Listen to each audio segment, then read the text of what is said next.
really win the game at all? Survivor know it all. Survivor know it all.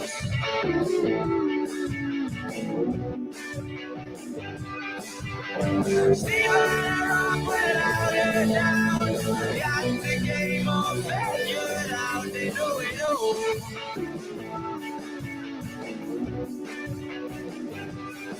Yes, that's right. Survivor Know-It-Alls on a night where I was blown away by an hour of good old-fashioned Survivor tonight. Can't wait to talk about it here with this man, Stephen Fishbach. Stephen, how are you? Well, I'm reeling. I mean, what an incredible. I mean, you know, I was a Shan stan. I've been wanting Shan to win since episode 1. I thought she would be like an all-time great winner for the show. Really exciting winner. I'm very disappointed, but it was also just a fantastic episode of television. So many of the relationships and the storylines and even the music cues paid off tonight in such a huge way.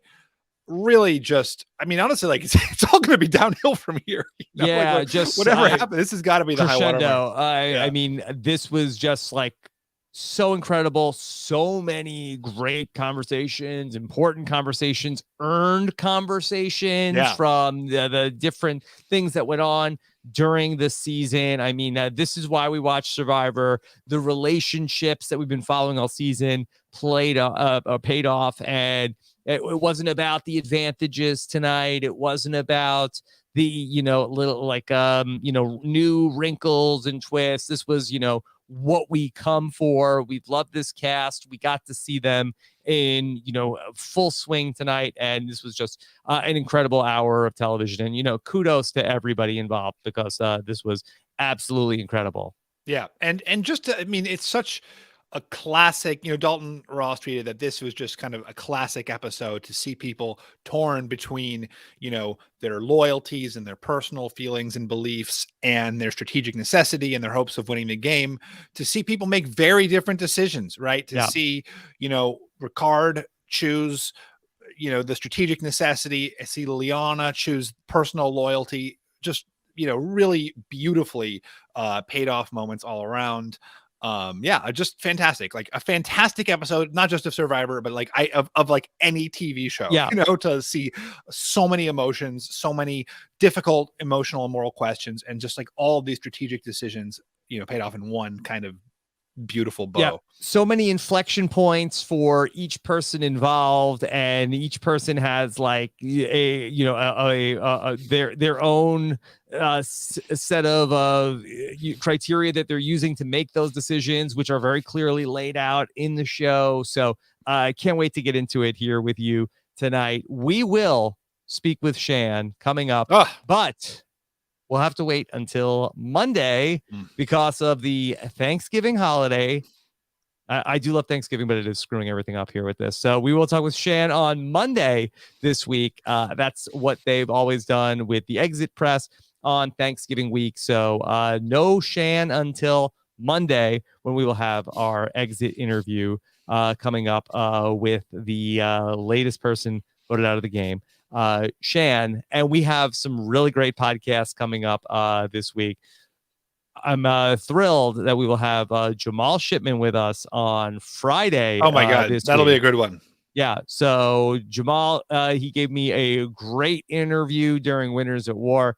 Can't wait to get his take on Survivor 41. And then another incredible guest, Shannon Gus, will join me. And she will, I'm sure, have so much to say about everybody's strategic decision this week and Shan going out. So Shannon Gus will be my guest on the Feedback Show over the weekend. So that's all going to be really, really fun to talk about this episode. So great guests for this week. And then Jenny Autumn will be my guest on the Survivor 41 Q&A coming up on Monday night. And don't forget, it's a wand-off week. Wow.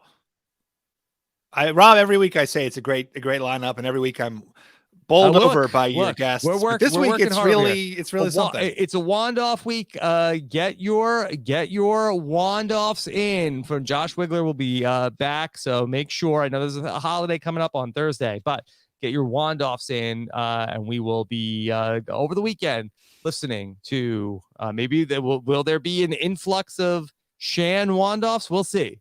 You gotta assume. Okay. We posted a poll up on our Instagram tonight. At RHAP Grams. See, we want to get the instant reaction. I thought this was the best episode of Survivor 41. We want to know from you. Go to at RHAP Grams. Was this the best episode of season 41? Yes or no? Let us know. We'll tell you. The merge episode was also very good.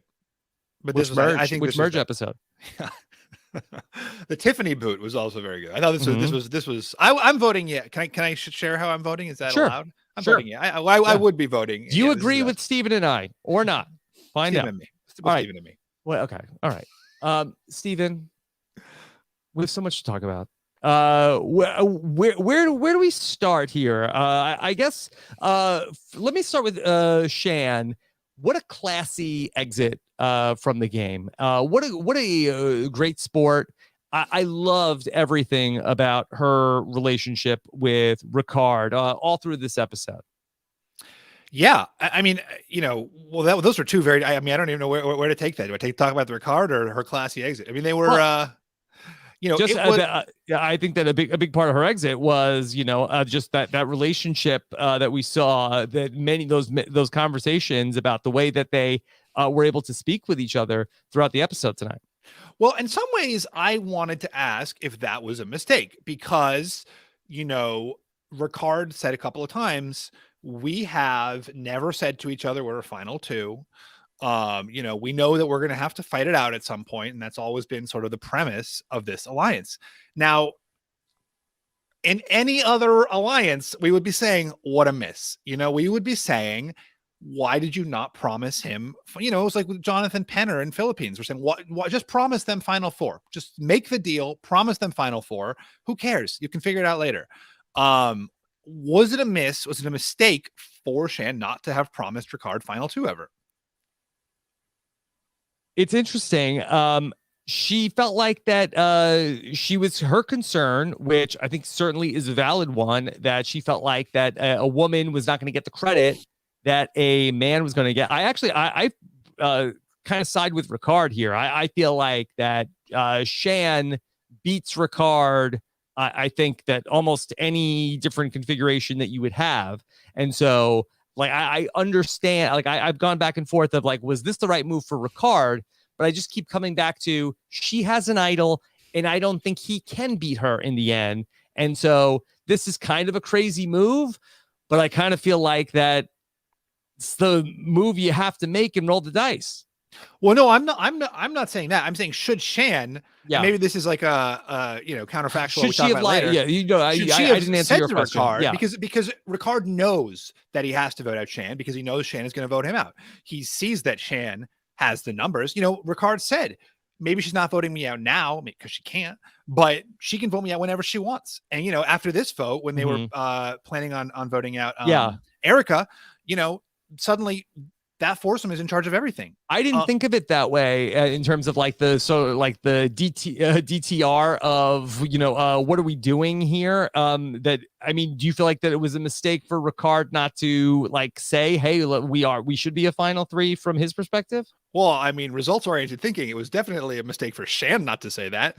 But really, I didn't come in thinking about this, but then you just talking about how they had this interesting relationship, how, throughout the episode, we saw them kind of, sparring in this De Niro, Pacino heat kind of way of one of us will get the other, at some point, but for now we're having coffee.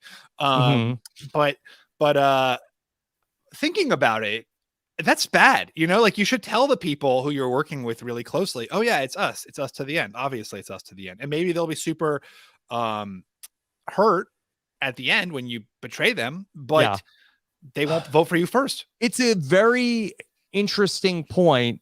I don't think that was the reason why Ricard turned on her. So I don't feel like that was a fatal mistake for Shan to not have done that. I kind of feel like that when she told him that Deshawn was gunning for him, and they had that conversation about when Ricard was processing, and he says to her, like, I don't understand why you're telling me this. Like, I'm a little surprised that you did that.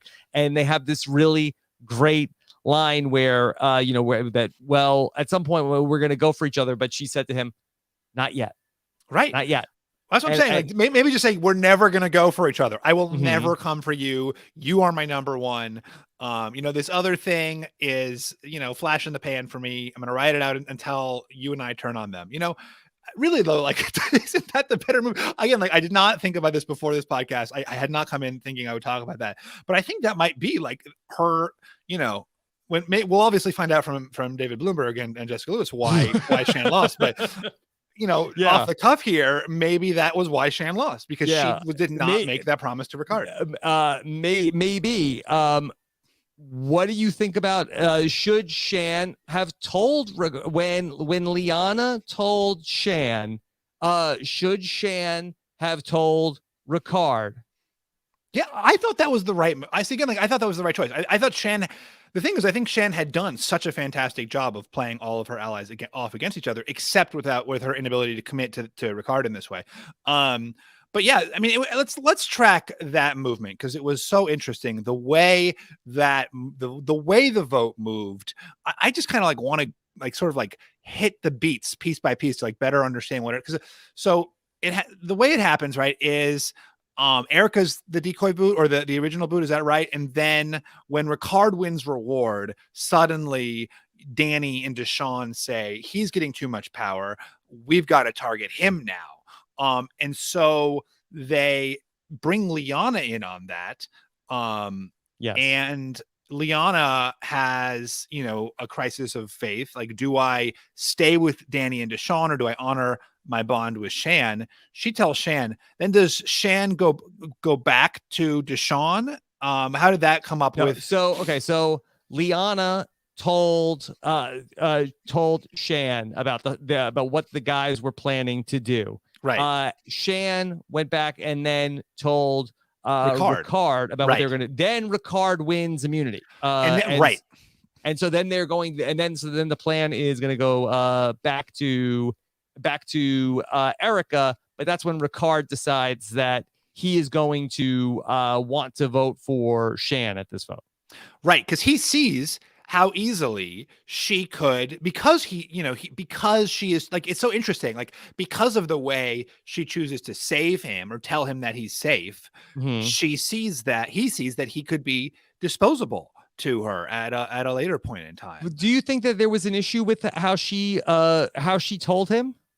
Well, again, like I just think, I thought, if anything, like, I thought the direction that it was going, that she seemed disappointed where when she told him that, okay, she's basically like, I'm saving your life in the game, and he's like, okay, I just need to process, and she seemed like disappointed, like, wait, hold on, I told you I love you, like and you're like that's nice. I think she felt like, okay, this is it, like, this is like, we're gonna like turn our wheels together and we're gonna figure this out.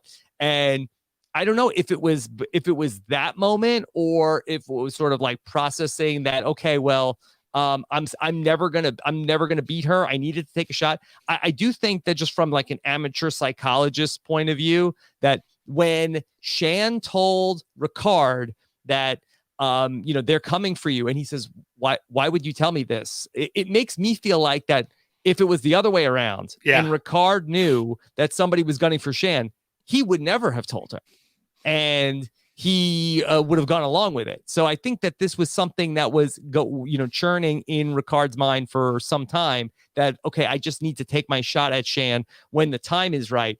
And whether that even goes back to last week with the Nasir vote, like, how long had the wheels been turning for Ricard that I need to take the shot at Shan sooner than later? Well, it was, I mean, what is so cool about that moment, and I think it was such an interesting moment, I totally agree with you, because it was not necessarily a rational moment, right? When, as like rational thinkers, we see Shan approach Ricard and say this thing like, hey, I know they're out to get you. Now let's plan our counter move. And like, rationally think, great, these two are going to go off and they're going to play their chess game and they're going to plan their counter move. But it did trigger something in Ricard. And I wonder if what it was his sense of being disempowered in the game, because we've seen again and again for Ricard, and again, this is, pure amateur psychology too, that what he wants most of all is to be the mastermind, is to get that credit. And in this episode, we saw him, when I told Shan to play her extra vote, when I did this, he's really, and that's been a theme for him throughout the season of feeling that he doesn't get enough credit. So for Shan to come and say, oh, by the way, there's this plan to blindside you and I'm saving you, you suddenly, whenever you're told that, by the way, that's scary. You're like, oh my God, like I thought I knew what was happening. I thought I had my finger on the pulse. I don't even know where my finger is. Like, it's definitely not on the pulse, it's somewhere else entirely. And I think that probably freaked him out. I think that typically freaks people out, but especially someone who so wants to be that person who's calling the shots, who's doing the puppeteering the puppets. Yeah. That for Ricard, that was sort of a holy cow moment. I'm not the one running this game, and I am a pawn who needs to make himself queen, by going to the other side of the board and, leveling up.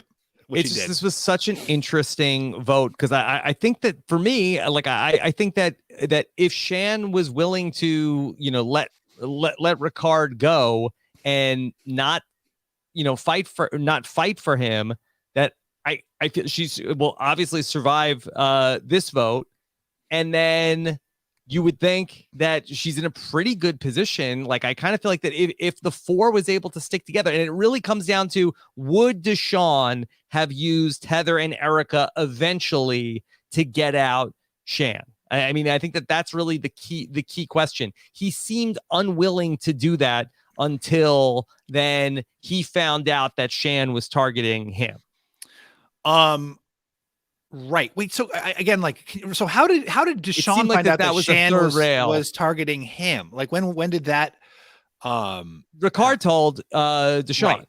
Oh, right. Which I thought was also, that was also a very risky and ballsy move from Ricard to go and say, hey, I need a fifth vote. I'm going to get Deshawn, and I'm going to tell Deshawn that Shan and Liana wanted to target him. Right.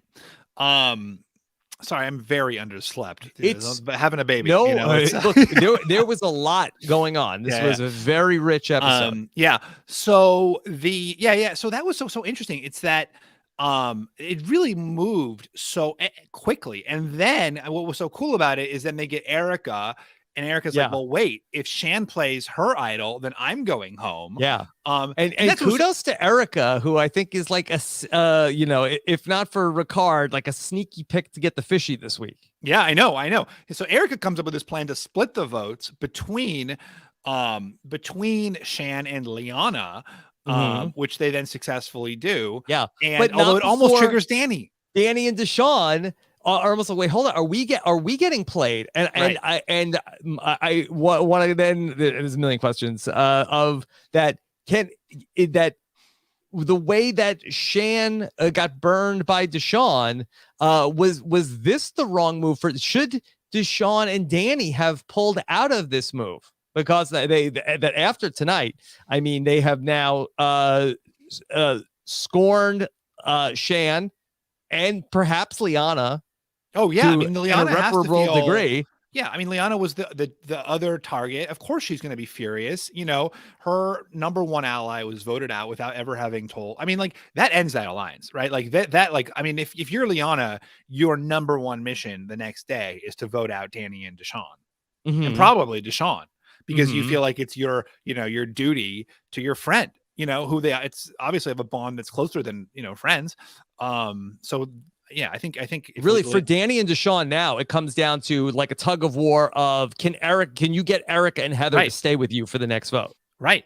And I mean, amazing move by Ricardo. And honestly, the split vote makes it such a much better move. Like, Erica really, supercharged this move, because suddenly, from Erica, Heather, and Ricard's point of view, and I guess Xanders too, this totally fractures this alliance rather than, and it did seem like Deshawn and Danny, or certainly Deshawn, recognized that he would have to vote out Shan at some point, right? This seems to be all of the big players on the big players' minds very much, with Shan in the game, nobody else can win. We have to get rid of Shan at some point. And so, yeah, I mean, what an interest. I mean, here's a question that I saw posed on Twitter. Was it a mistake for Ricard to go for Shan instead of, say, Danny or Deshawn? Because he's got Shan as an ally. His concern with Shan is that he's her puppet and that he doesn't have the power in that relationship. But if he takes out Danny or Deshawn, suddenly that foursome is no longer as powerful, and Shan kind of has to come back to him. It's interesting, but I kind of feel like that this is like the exclamation point on his game. Also, that Shan has an idol, and so she is like so supremely powerful here now at the final 7, moving forward with an idol. And I wrote in my notes that if Shan did not have an idol, do you think that she would have been targeted here? That's interesting. I mean, it is interesting. Like, I mean, I think probably still, but it definitely, in some ways it makes it more nerve-wracking to target her here, right? It's such a big destabilizing move. Obviously part of the appeal of voting her out in such a big blindside is to get rid of the idol, but that's obviously that could equally be, an argument against voting her out here, because like, wow, she could screw up the whole thing. Whereas we know that if we stack votes on Deshawn, he's not going to play an idol because he doesn't have one.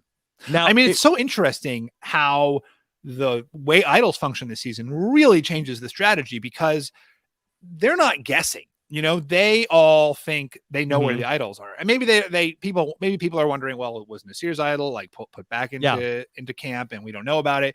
But I feel like when I played in Cambodia, at any given time, you're like, this person could have one idol. There could be like 10 idols flowing around that I don't know about, and I'm sure that's only gotten more the case here. It actually, as much as we've complained about the advantages, the idols have pulled back significantly in their power.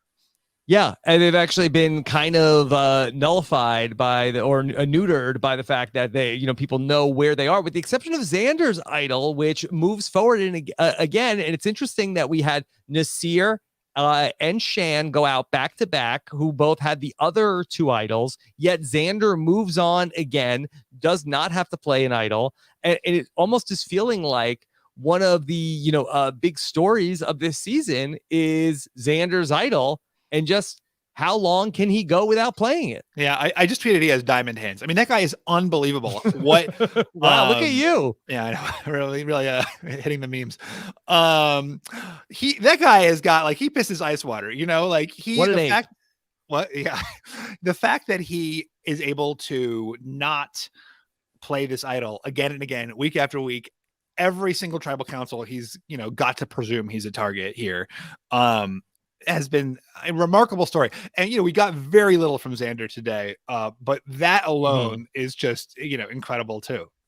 Stephen, one of the things I wanted to talk about from this episode is Leynas and her decision. Now, as you set up earlier, this was almost like a decision that was made outside of the game. I think she even said at one point in the conversation, like, this is like beyond the game with Shan, but Leynas' decision to talk to Shan about this kind of destabilizes this whole thing. Yeah. And if Leynas never says anything to Shan, Shan's still in the game. I do believe Shan is in the game, and it, like it's a Greek tragedy. Yeah, it is a Greek tragedy. It's very sad, and it's very hard for us to talk about the relationship that Leynas and Shan had in the game, but it was so special that Leynas was willing to go back and tell Shan this news, even though for Leynas and her game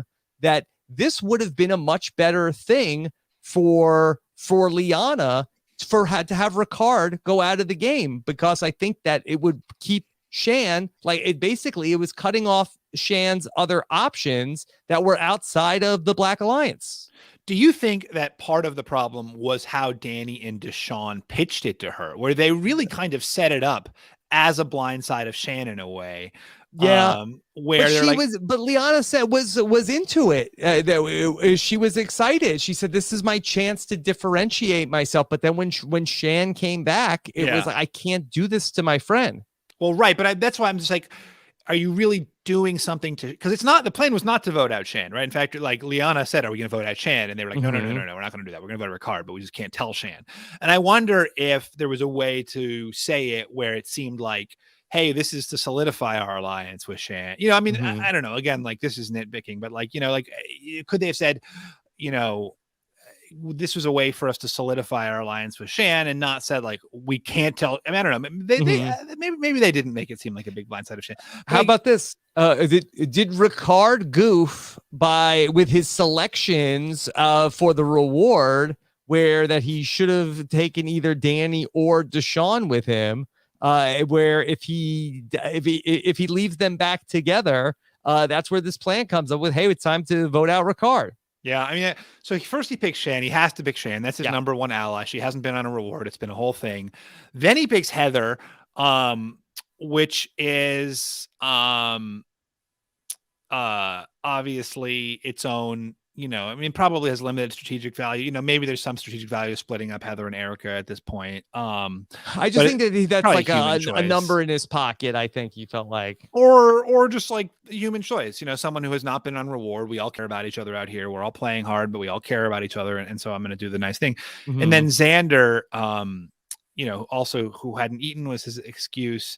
That seemed like a little bit of a miss, but I guess, you know, maybe, I mean, you've always been, you know, a real booster of like the Ricard picking up the straggler, you know, the Ricard Cesterninoing the game here. I mean, he's been so fun to watch these last couple of weeks where that Ricard, would you say that is he in the best position now to? I think so. I mean, unless like he's too big a threat. And so they, you know, kind of boomerangs back on him. I mean, well, the move for Ricard next week, agree or disagree, is now go after Deshawn. Yeah, Deshawn 100%, because like Liana's going to be furious. She's going to be like, I'm a number here. Let's vote out Deshawn. Erica and Heather. I mean, the only thing is like, the only thing we don't totally know is, you know, how good is this relationship that Erica and Heather have with Deshawn? Because we've seen that they do have a relationship, and Deshawn has pretty persistently kept them around, you know. But then, you know, Ricardo and Erica seem to have a thing, right? From last week where he saved, he worked with Erica. So it just kind of depends where Erica and Heather want to go. If they want to vote out Ricardo next, or if they want to vote out Deshawn next. Yeah, this is just such a wild ride for this season. If I'm Erica and Heather, I'm like, let's jump on board the Ricard train. And like, this is the final three, you know, like, and maybe that is the final three: Ricard, Erica, and Heather. Like that would be, you know, a not impossible final three. I wonder if they're better off, you know, sticking with Luba. I guess if they go to the end with like, say, Deshawn, everybody's gonna say, oh, Deshawn was the leader of Lubu. He's brought these people here. So Sophie was on the podcast this past week, and she was really hyping up Erica as a person that she felt, good about. Do you think that Erica has a path to the end to potentially win this thing? I mean, I think she could probably get to the end. I mean, I know. I mean, I think part of the reason Sophie likes Erica is because like she's the Sophie of the season. You know, the sort of like more invisible but very strategic, you know, thinker who's kind of like working at the margins of the game a little bit. But yeah, she I mean, could Erica win? I mean, it just depends on, you know. Well, here's the move for Erica. Like, can you get out Ricard? Right. But then, I mean, Erica has to go. Let's say Erica goes with Heather, but who's the third person that Erica is sitting there with? I mean, and we have to look at Xander. We have to start to look at Xander here at the final 7 with an idol. But don't you think Xander would have just the ultimate underdog story of having been targeted basically every vote since the merge? If he makes it to the end, doesn't he have like a great shot at winning? I guess so, but Stephen, looking at the makeup of the jury, are there a lot of Xander fans out there? It just depends on how, you know, what they think of his face. Like, do they like his face or do they not like his face? That's where that's where it breaks. Evie also. Tiffany's voting for Xander. Evie's probably voting for Xander. You know, but this jury is like, you know, if you asked us like a couple of weeks ago about like, well, who are the contenders for the season?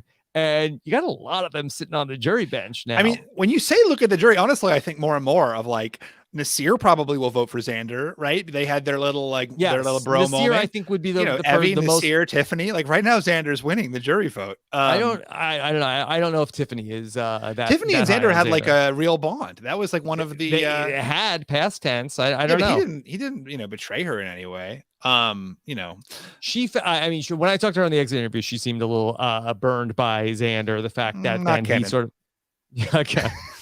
Yeah, I guess what does Tiffany know? Maybe it could be a smoke screen. She doesn't want, but I would imagine that it would. I mean, they all seem to really respect Erica as a strategist. You could certainly see Shan voting for Erica. She's said over and over again how strategic Erica is. You could certainly see Danny voting for Erica after he said that voting out Erica would be a bigger move than voting out Shan. I'm not so. I don't know. I mean, that's not totally credible from where I'm sitting, but who knows? I want to give also some credit to Danny tonight, who, we've been sort of like sleeping on a little bit all season long of like, okay, well, does he have a resume? If he gets to the end, am I going to give him any credit? But at least, tonight, the Ricard blindside was, his big move. He was the one who sold Deshawn. Oh, we got to take out Ricard. I mean, throughout, Danny has been, one of the most incredible, most, dominant voices in throughout the game and also such a lovely voice. Like what an incredible voice. It's a pleasure to listen to him speak. But really, don't you think? I mean, he's got such a beautiful like baritone. I hadn't thought about it in those terms. Oh my god, what's wonderful. But he typically gets his way too. Deshawn has been a little more erratic, right? Like last week, he was like, well, maybe we make a move now. Maybe we vote out Liana. And Danny's like, nope. And then Danny gets his way. Here, he wanted to vote out Ricard. I mean, he'll often be the first person to suggest the strategic move that ends up getting executed. For whatever reason, he seems like less of a big character than a Deshawn does, but he doesn't necessarily seem like less of a strategic force in the game, at least not to me.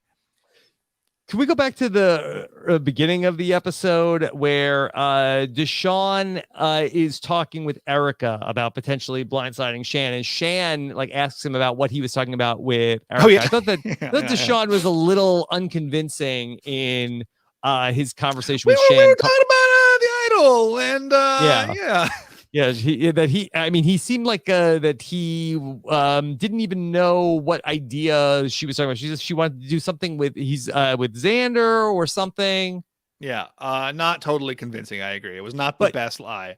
But he didn't even really deny that they were talking about getting rid of Shan. Well, didn't he at one point be like, "We're not talking about getting rid of you"? Didn't he actually deny that at one point in that conversation? Like perhaps verbatim?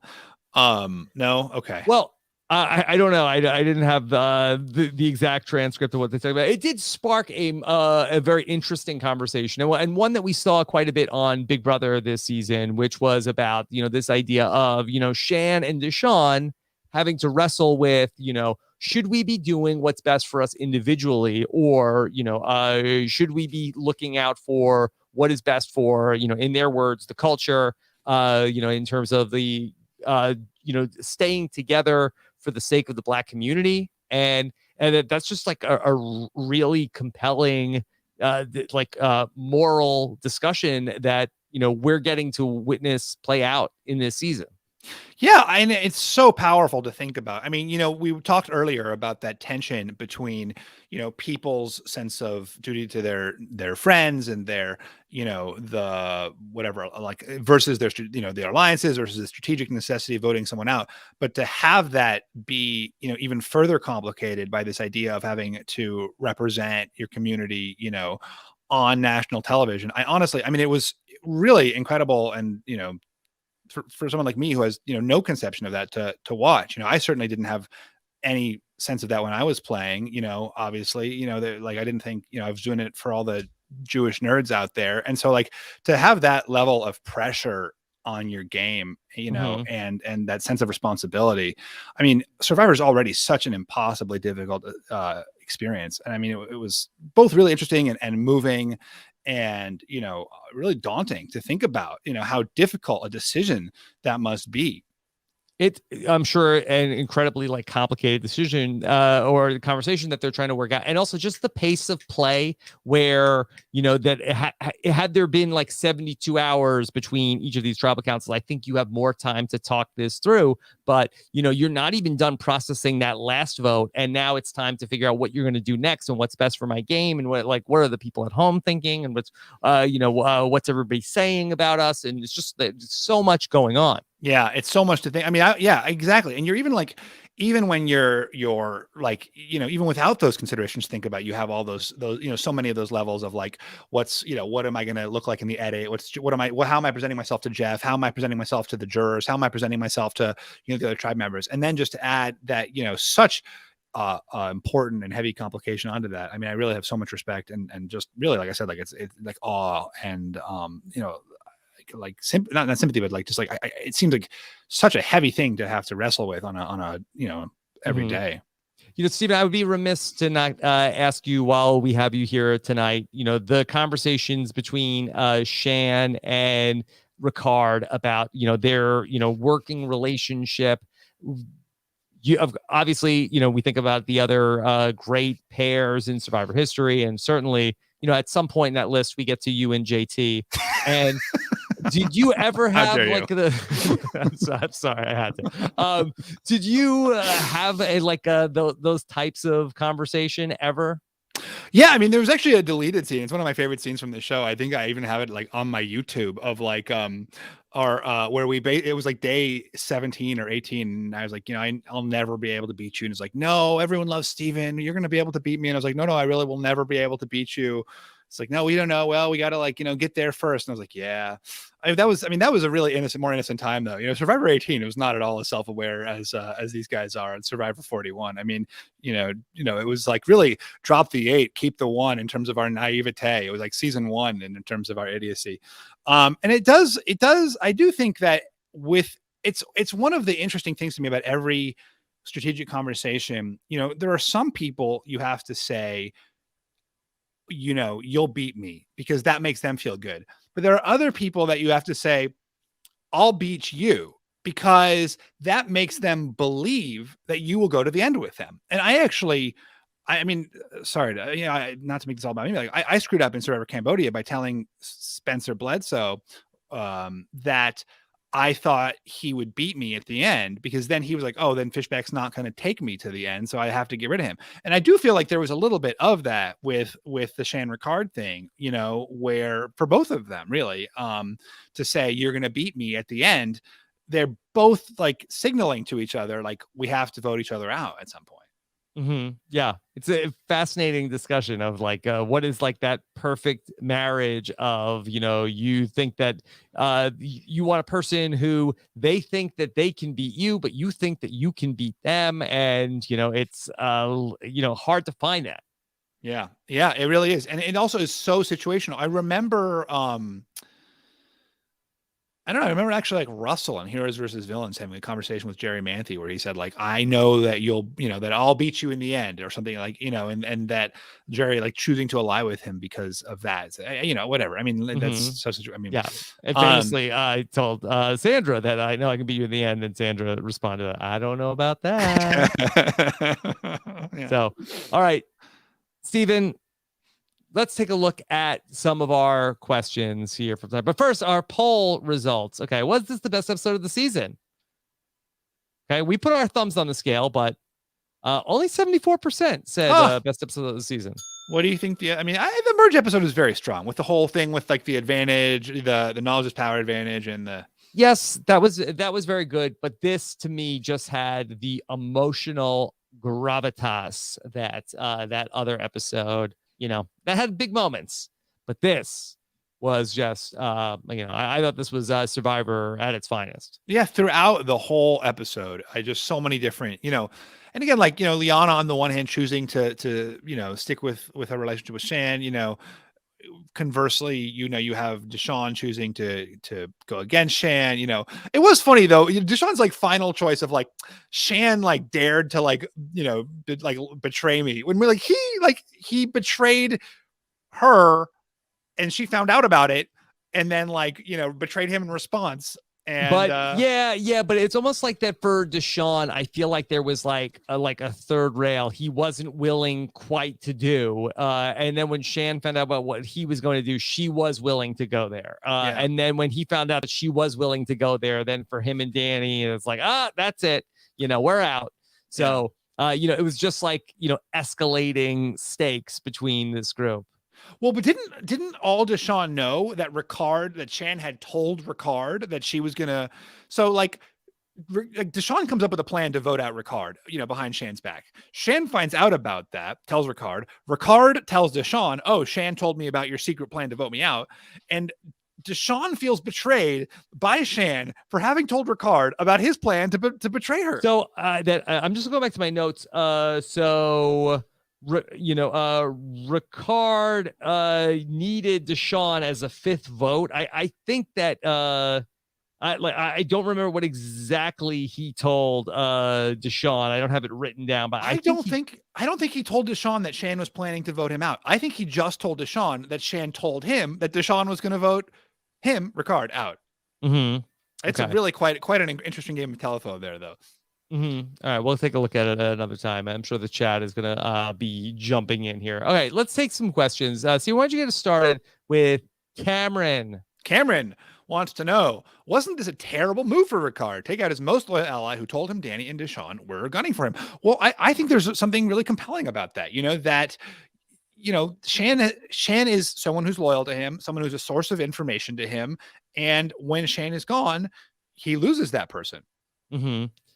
I don't think this was a bad move for Ricard. I think that he planted his flag on the game. We're down to the final 7 now at this point. He needs to have his own game, and he was able to vote out Shan in a way where Shan was not salty with Ricard. I mean, and I'm taking it at face value when she said, "Oh, Ricard, you have my jury vote," and not like one of these things where it's like, "Oh, I'm going to really screw this guy over." And say, "Well, are you sure?" Because to say that in front of everyone, that does put a target on that person. I mean, that sort of happened. I feel like with Victoria and Gavin. Yes, but was it intentional? It can happen, but did she intentionally? And I will ask. No, I will ask her in the exit interview. When you said Ricard, you have my vote, were you trying to throw shade at him? Yeah, I don't think she was, but that might have had the effect of throwing shade. Sure, certainly can. So Ricard is able to make this move, not really have the blood on his hands, and to be able to really,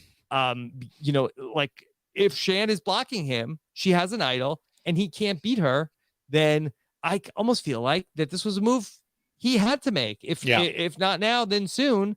And you don't know what's going to happen. Yeah, no, I think it was the right move too. And I think if you look at the state of the game now, it's totally open. And especially because Erica kind of supercharged the split vote where Liana really is going to be blindsided and probably very hurt. I think that was a really strong move. Has there been who was the last player who just? I mean, I guess Devins. I guess it wasn't that long ago. I was thinking but even I think Shan is even a bigger player than Devins. In terms of how completely she's dominated. Even bigger than Rick Devins? Well, maybe not. I mean, but Devins was dominated the airtime. But did Devins dominate the strategy? Maybe he did. Especially, I'm trying to think. I guess I was Survivor character since Rick Devins. Well, no, I'm just trying to think about who has dominated the game in the way that Shan has. I was thinking Tony and Kagayama, but probably Rick is really the in fairness to our friend Rick, who we love, I wouldn't say that he was dominating the game. He may have been dominating the airtime in the confessionals, but I would not say that he was Chris Underwood was dominating the truly game. Dominant. Yeah. David versus Goliath was all over the place. I mean, Survivor 39. It's hard to say there's a lot of co-leading with Tommy and Lauren. Hard to say anybody in Winners of War. It's an interesting conversation. I think like since Tony would like set the pace in Kyle, I really think she is just one of these, epic characters in the An show's all-time history. character Yeah. who I'm sure, I have no doubt, will have a second opportunity. To Oh play this yeah, game. yeah. Call her now if you're planning on going back. My God, start tweeting at her now. How wild was it when she was the Shantham returned, and then Heather's like, "What song is that?" That was such a great moment, and especially knowing that was the final moment of the Shantham. Like all of that buildup of the Shantham suddenly, like almost like pays off. Not pays off necessarily in this moment, but what's so interesting about it was that there was this such a difference between the Shan of the pre-merge, who jauntily was whistling this tune, and the Shan of tonight, who was almost was paranoid, was confused, was like really reduced in a lot of ways and Why do you feel like that she was was paranoid? Maybe not paranoid, but she seemed like much more troubled in that moment, I guess. And when she used to sing the Shantham, it was sort of this like, hey, here's my fun song, and it seemed more like troubled and maybe paranoid is the wrong word, but she seemed like more like concerned and troubled, and like the weight of the game had taken. Maybe that's like her processing music. Yeah, like but it was just interesting to me, like to see we knew, and we all knew what it was, and like she didn't have to explain it again, and it was just such a cool moment that had so much build up to it. And then that was the end of the Shantham, right? That's where yeah. It was, I thought, very funny where it's like, we're getting this amazing conversation with, Shan is talking to Ricardo, and they're having like this great, like, thing about their relationship in the game. And then imagine being the person, like you're filming that. And then you're the other person who's filming like Heather and Xander. I like that pizza. Yeah, that was good. Okay. Charlene says, are Danny and Deshawn protecting Xander? Why and how is he still here?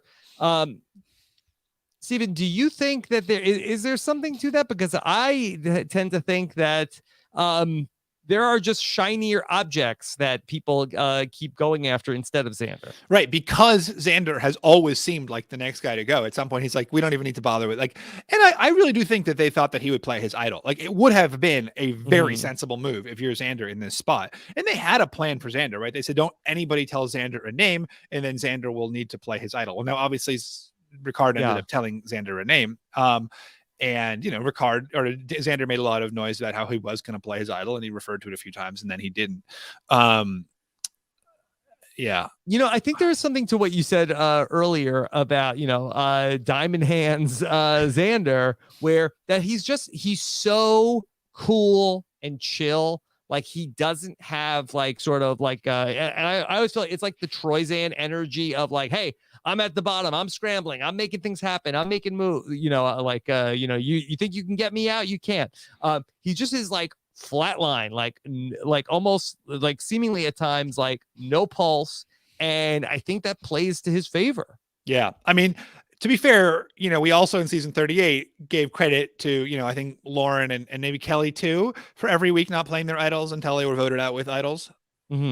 So, it only goes so far. Like the ice cold blood, it's gotta like, temperature's gotta rise at some point. Got it. Okay.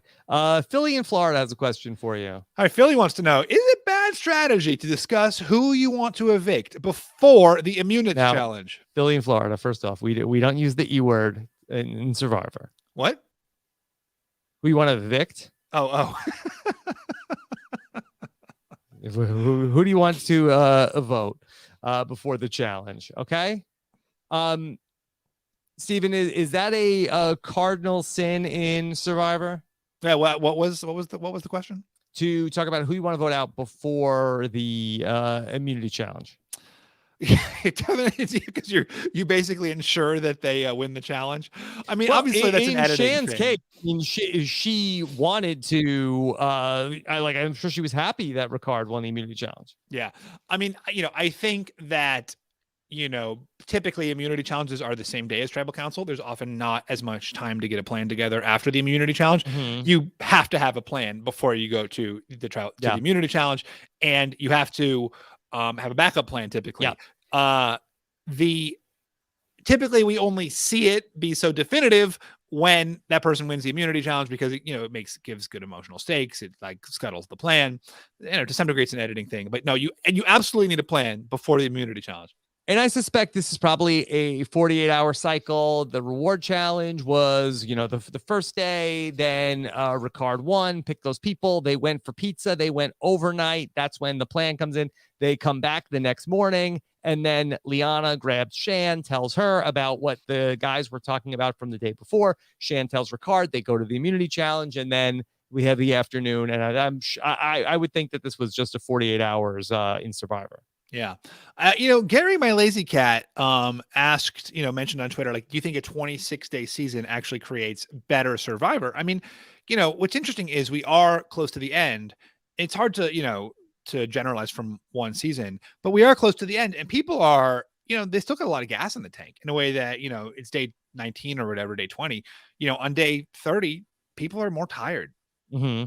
Yeah. So definitely the pace of play is faster in the shorter season. I said all along, I did not think that to the viewers at home it was going to ultimately, impact their enjoyment of the season. Yeah, I mean, have you felt like, it's only weird when like someone mentions the day, but Yeah. Other than that, have you felt, No. Yeah, me neither. Okay. Adam K wants to know, how is Danny, the literal pro athlete, the only person who hasn't gotten a vote for? Yeah, it is. I mean, it really is a testament to Danny's game. Yeah. Well, I think that he is probably seen as the more passive player in the duo between him and Deshawn. So I think that Deshawn is probably the one. That could be a great spot, though. I mean, like, like in some ways, Danny is actually got the best position left in the game where, he's not a big target, but he also has, a lot of strategic, credibility. Mm-hmm. All right. Chicago Mike has a question, Stephen. Chicago Mike wants to know who deserves more credit: Ricard, who set the plan in motion, or Erica, who crafted the perfected vote split to execute the Shan vote?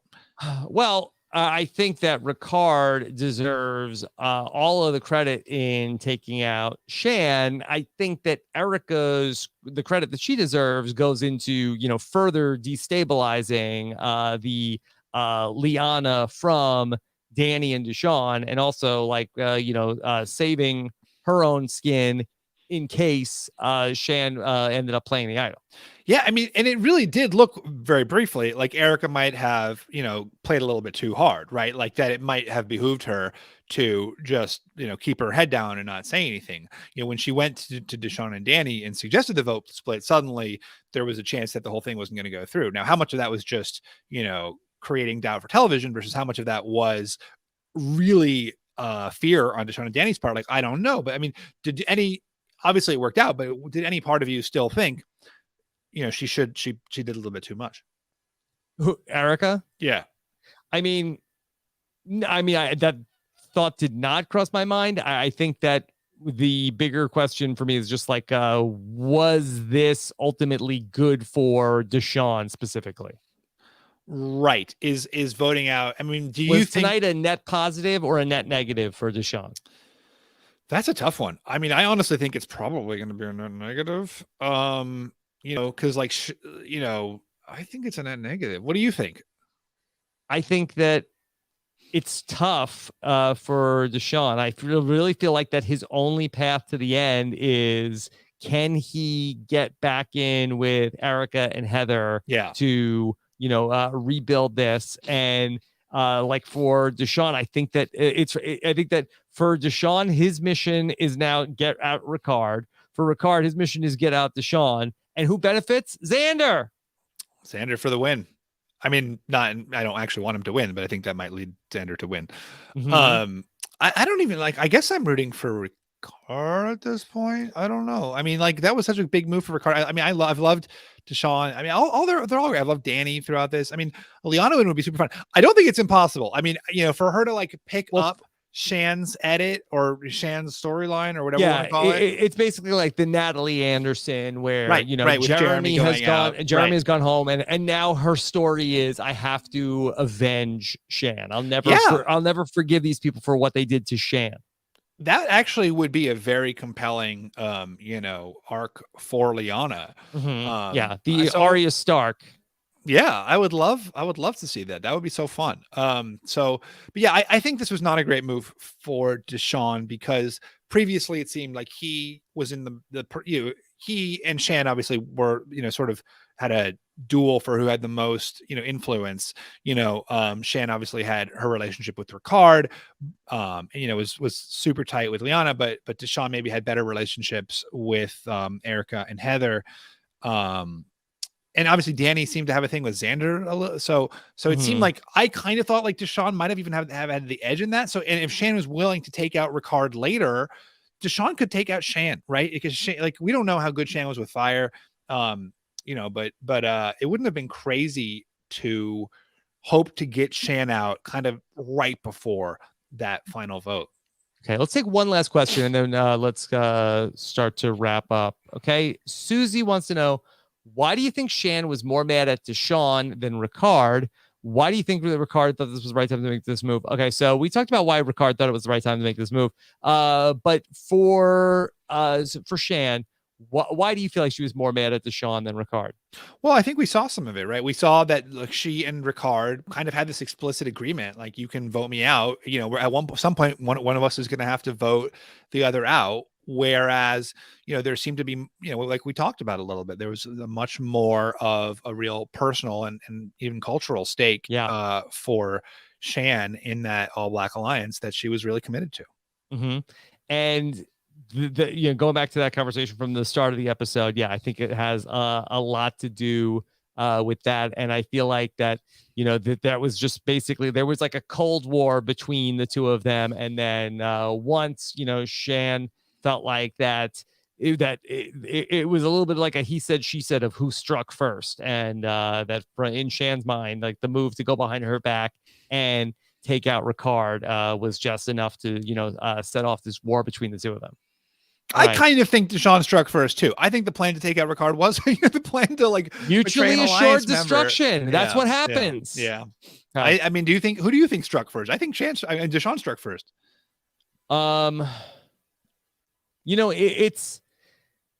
We didn't have exactly this in Big Brother, but there came time to a point where, people like certain players wanted to protect their allies getting towards the end of the game with the cookout, and there were other players that felt like, no, we need to, it's time for those allies to go because we don't want to give the players different viable options to be able to. So I'm sure it is a complicated situation. I think that probably I think Shan is right to feel like that Deshawn was struck first. Yeah. It's the Han Solo and Greedo of a new generation. All right. That's exactly how I was thinking about it too. Mm-hmm. Jamal Shipman coming up on Friday. We will talk with Jamal. We'll take your questions. It's an incredible week to have Jamal with us. Can't wait to talk with Jamal. That's going to be on Friday this week. Got Thanksgiving coming up on Thursday. And then we'll talk with Jamal on Friday. And then over the weekend, Shannon Gus will join me. Get your feedback questions in for Shannon Gus. Just, present company excluded, one of the best people to talk Survivor game with. Shannon Gus is going to join us over the weekend for that one. No Survivor Global this week. Shannon's taking the week off, and she's going to give us her Survivor thoughts on the feedback show. And the Survivor Wiggle Room is going to be back one a month. It's the November Wiggle Room, so we will have, I'm sure, lots to talk about with Josh Wiggler and Casey Kasem and Wanda. On the Survivor Wiggle Room at robbinswebsite.com to get your submissions in. And then on Monday, I will speak with Shan, find out everything that she was thinking about this very wild episode of Survivor coming up on our exit interview. Wow. How about that? Monday night, Jenny Autumn will join me. We'll take your questions with the patrons of Rob is a podcast. Rob is a website.com/patron. If you want to make sure you don't miss that, and you can call in and ask your questions for myself and Jenny Autumn coming up Monday night, 7 p.m. Eastern. Then why blank lost. Stephen talked about it already. What happened? What did Shan do wrong? Where was her mistake? Find out. David Bloomberg and Jessica Lewis will tell us this weekend. Then we'll have on the B&B. Oh, Brian Cohen is taking a break from covering 2 seasons of The Challenge. Triple B. Yes. With Bloom, Boris, and Brian coming up on the B&B this week. So we'll be on the lookout for that. And of course, the Survivor Stock Watch is going to be back. I believe that's going to be noon on Friday. Taryn Armstrong and Lita Brillman will be with you live for the Survivor Stock Watch. Should be a fun week to hear the ratings on all the players, who's up, who's down on the Survivor Stock Watch. Stephen, did you catch the new season of Tiger King? No, is it good? Oh, it's not as good as the first one. But I did talk about it with Bryce Isaiah and my co-host Chappelle on Nothing But Netflix this week.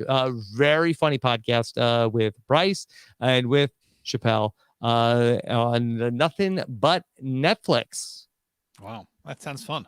Of course, so much going on over in our Patreon podcast feed as well. We will be back Tuesday night with our patron cast, taking questions from the patrons. Survivor 41 Q&A.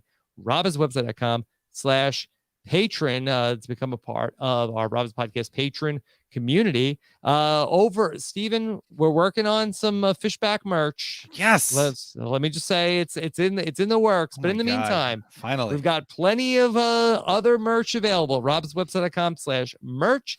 I know everybody comes looking for it this time of year. We got a special discount for all of our listeners, 10% off.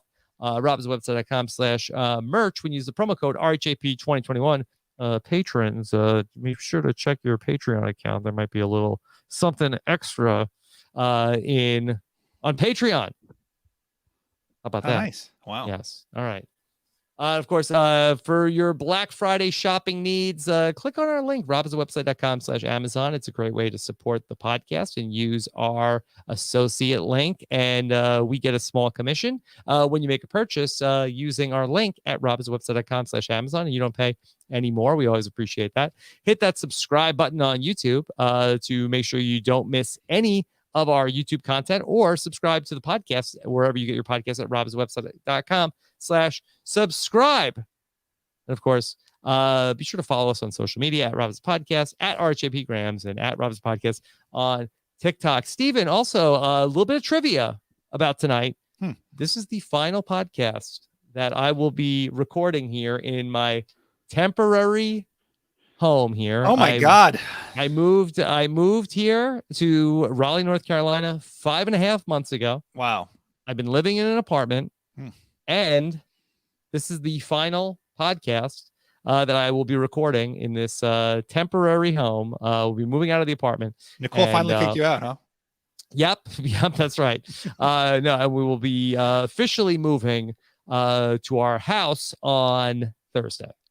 So exciting. I can't wait to see the new studio. I can't wait for you to, spread your wings and fly like the eagle you are. Sure. Yeah, butterfly, like the butterfly you are, the ghost of my beloved someone. Dead relatives? Yeah. I don't know. Yeah. Okay. It's a mixed metaphor. We'll go with it. So we are very excited. So a lot of moving pieces here behind the scenes at Robbins Podcast. Literally. Yeah. Well, that's very exciting, Rob. I'm so excited. I'm really happy for you to be in the new home. It's okay. And then we're ready for you to come visit. Yeah, not so far anymore. Now we're at least on the same coast. Yeah, we're on the same coast. Okay. So I will be breaking down this entire setup after tonight's Survivor Know-It-Alls. And then when you hear me with Jamal, I will hopefully be in a new location where something has gone terribly wrong. So you really are, the smartest guy around, about to break it down. Yeah, about to break it down. Yeah. All right, Stephen, what's coming up for you? I know you're the Thanksgiving holiday. Are you a big Thanksgiving guy? I love Thanksgiving. It's my favorite holiday. 400th Thanksgiving. That's wild. 1621, first Thanksgiving. Oh, I didn't know. I was like 400 Thanksgiving. Where? Yeah, in America. In 1620, the Pilgrims arrived in America, and 1621, They first Thanksgiving, Mhm. Massasoit, the sachem of the Wampanoag tribe, helped these hardy explorers survive, and then starting in about 1630, they repaid them with insane violence and horrible discrimination and land reclamation. So, Wow. but there was a brief moment when that was not the case, and yeah, I mean, but I also love the yams, the candied yams. That's actually, so it's hard not to love the candied yams. Okay. Yeah. All right. Well, Stephen, this was fishy to Ricard. Sam wants that fishy to Okay. Ricard. Yeah. No Okay. brainer. You have to. Okay. Well done, Stephen Fishbach. We'll be back next week, and believe it or not, we're gonna be in December. Wow. Can you believe it? No, I really can't believe it. Mm-hmm. Yeah. All right. So we will pick things up after next week's Survivor, and we'll see what happens with the final 7. Until then, take care, everybody. Have a good one. Bye.